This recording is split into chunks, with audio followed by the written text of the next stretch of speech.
As a young girl, I often wondered why there were so many pictures of my older brother and sister as babies, but only one or two of me at the same age. We just didn't have money during that time, my mom would say. We certainly couldn't afford to take pictures. We barely made ends meet. But there's no baby book for me either, I protested.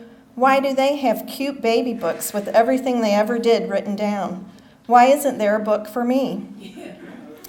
You know when they sat up and when they started crawling or what you did for their first birthday. How am I supposed to know when I cut my first tooth? I would pout and ask my mom these questions each time I spied the pink and blue books with cute baby drawings and descriptions of important things, like who had came to see them in the hospital or what their favorite toy was. Their books were gifts from baby showers, she would explain again. You were the third baby. They just don't do that for the third baby like they do the first baby.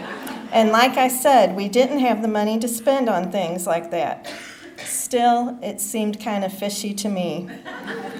Are you sure you're my real mom? I'd ask her. I think I must have been adopted. No pictures, no baby book. You don't have anything about me as a baby. I was certain there had to be something to this. After all, my mom had dark brown curly hair. Mine was fine, straight, and dishwater blonde. My sister had brown hair and brown eyes, just like my mom, but mine were blue. My dad also had dark hair, but his eyes were hazel, and so were my brothers. It was true that his hair was different, but it was carrot orange, and everyone knew that came from my grandma. She had red hair, and you could hear the pride in her voice when she said he had taken after her. No, something just wasn't right. Did they think I hadn't noticed how small-boned and petite my sister was? Not me. I was tall, big-boned, and had legs like an ostrich. To add further doubt, I'd heard them talk about my sister being such a tiny little thing, weighing only 5 or 6 pounds at birth, and my brother had weighed close to the same. What did I weigh, Mama? I'd ask, testing to see if she really knew. Huh, you were a big fat baby, she'd exclaim with a chuckle. You were almost 10 pounds. I assumed it must have been included in the adoption papers. Look, she said one day as she pulled a piece of paper from the back of my brother's baby book. I wrote your milestones here. See, you sat up at 4 months old. And it was true. There was a small piece of paper with a few dates and details, but nothing like the information in their books. And what about those baby pictures? Did my real mom give that to you, I questioned. It's okay, you can tell me the truth. She just shook her head and went about her business cleaning house and making dinner, while I carefully studied the handwriting on the piece of paper and looked into her big dresser mirror to see if I could find a likeness to anyone. And it wasn't like my older brother helped matters. In fact, he's the one that got the wheels turning in the first place. Hey, did you know you were adopted? He would ask innocently when my mom and dad weren't around. Yep, that's why there are no pictures of you as a baby. Haven't you noticed you don't look like them? I remember the day they found you.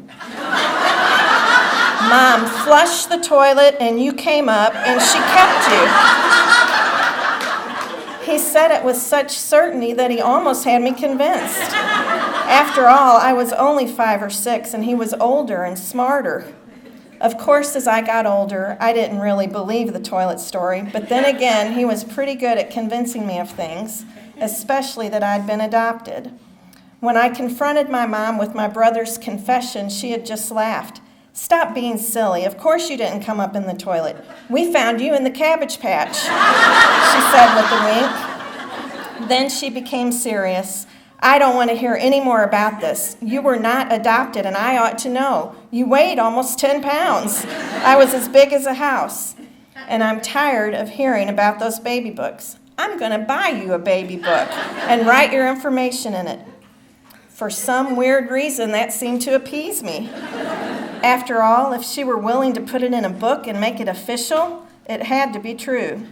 It was a very exciting day when I got to go to the store and pick out a pretty baby book with pastel colors and cute baby illustrations.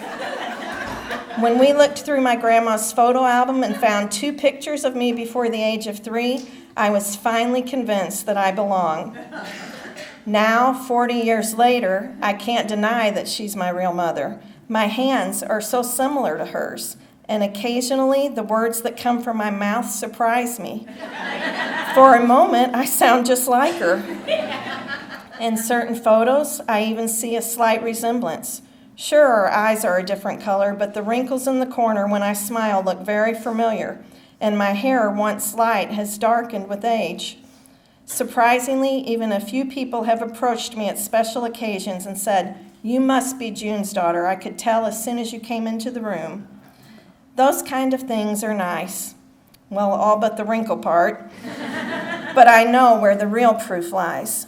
Who but a real mom would have brushed my long and tangled hair as a child, spent an hour working to get a piece of gum out of it in order to keep from cutting it? Who but a real mom would have taken time to say prayers with me every night, or sit at the end of my bed for a while when I was afraid of the dark?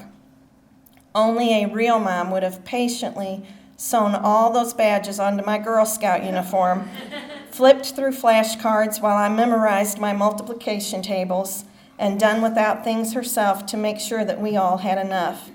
Come to think of it, only a real mom would buy a baby book for a 10-year-old to make sure that she felt like she belonged.